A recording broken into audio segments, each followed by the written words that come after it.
Good morning. Today we are going to present about behavioral economics. Behavioral economics is a subdivision of the standard economic model, which is the neoclassical view. Therefore, it is crucial we discuss the neoclassical view and the schism that exists in economics. Neoclassical economics is known to be homo economicus. It is a concept where agents are selfish, calculative, unboundedly rational, and utility maximizing. Behavioral economics is opposite to standard economic model as it emphasizes on altruism. In behavioral economics, people have limited computational capacity. They are influenced by social networks. They often act reciprocally by making kind and generous gestures. They tend to be present biased. They are loss averse. Their behavior is strongly attached to existing default choices. They are influenced by persistent cognitive biases. Behavioral economics focuses on the aspects that people cannot always act in a homo economicus manner. This is sometimes recorded as anomalies that was disregarded in neoclassical view. In summary, there is three ways behavioral economics differentiates from the standard model: through bounded rationality, bounded willpower, and bounded self-interest. Rational choices and prospect theory. Rational choices states humans actors have stable preferences and engage in maximizing behavior. However, to contradict this, prospect theory states choices are not always optimal, it depends on the context and how it is framed, which affects our willingness to take risk. Bounded rationality. Bounded rationality refers that our minds must be understood relative to the environment in which it's involved. Decisions are not always optimal. There are restrictions to human information processing due to limits in knowledge and computational capacities. Factors of bounded rationality could be due to mental accounting, overload of information, limited information, information avoidance.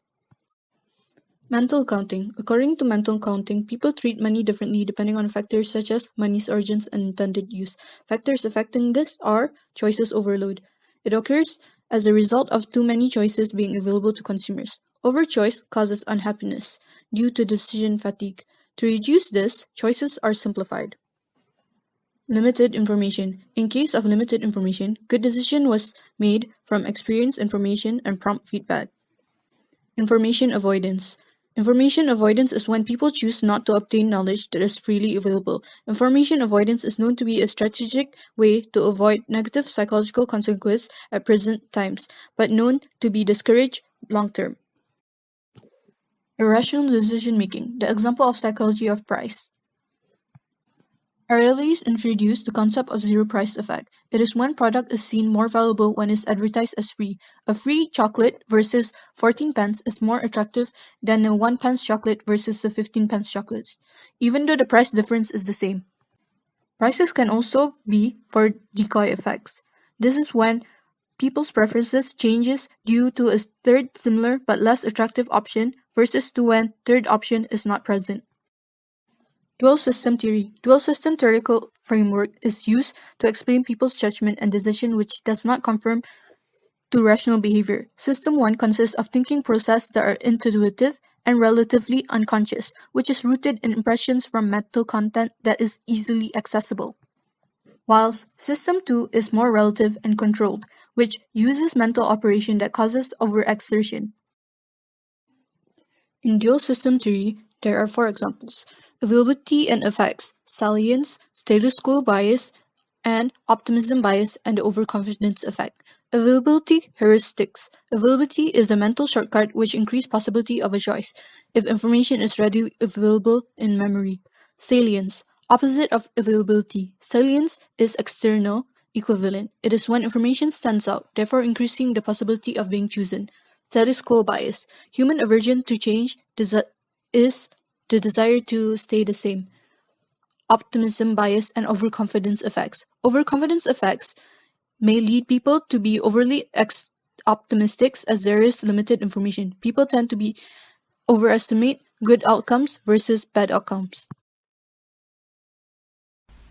Temporal dimension is a time dimension to human evaluation and preferences, which shows people are prejudiced toward present and weak predictor of the future behaviors. Factors of temporal dimensions are time discounting and present bias, diversification bias and the empathy gap, forecasting and memories. Time discounting and present bias. Present event is much more valuable than the future event, and it won't work as a linear utility as its rate is not constant over time. As Lanston mentioned, decisions involving trade-offs among costs and benefits that occurs at different times. Diversification bias and the empathy gap. Time inconstancy also occurs when our present self fails to predict accurately the preferences of our future self, a point illustrated by diversifications. Empathy gap, it means that when decision making is clouded by emotional and psychological state. Forecasting and memory. We are subjected to forecast inaccurate plan as we tend to underestimate the future and are too optimistic. In these circumstances, often we ignore previous past experiences as we follow the pick and rule, only recollecting the most pleasurable point. So, the overall planning of future event may be more pleasurable than the event itself when experiencing it. Emotional intensity will level out since we get used to the new circumstances. Social dimensions is a key factor as we are affected by social force and its environment. Trust and dishonesty. Trust is an anomaly that exists that differentiates between actual behavior and the standard model.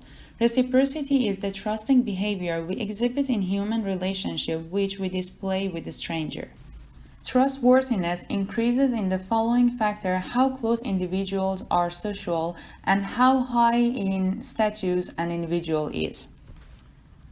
Dishonesty. In social psychology perspective, dishonesty is not just about trade-offs between motivation like material gain and cost as a punishment. So people want to involve self-deception of external mechanism, the reframing of dishonest act in the social norm in a way to show them less dishonest.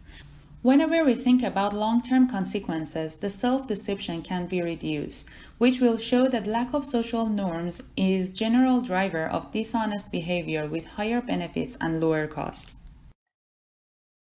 The other major area is behavioral game theory. Typically, these games give participants rewards and they can change hands based on their individual choice. They often prefer fairness over inequality in many contexts.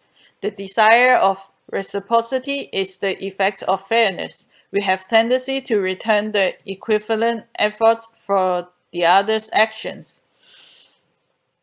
In a real world, reciprocity is the tactics for charities for their own advantage. Compared to no-gift baseline condition, there are 75% higher donation frequency when people receive a large gift with a donation solicitation ladder.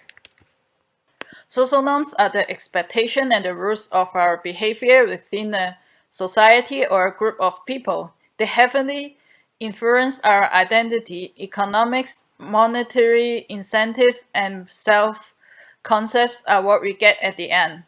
There is not only our taste affecting us, the norms will also take part in our choice. Use gender role as an example.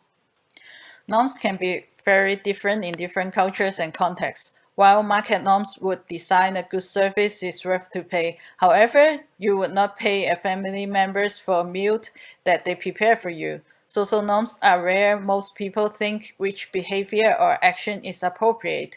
For example, non-profit organization would tell people how much they can save by not drinking alcohol, but also would tell them the national average drinking amounts compared to theirs.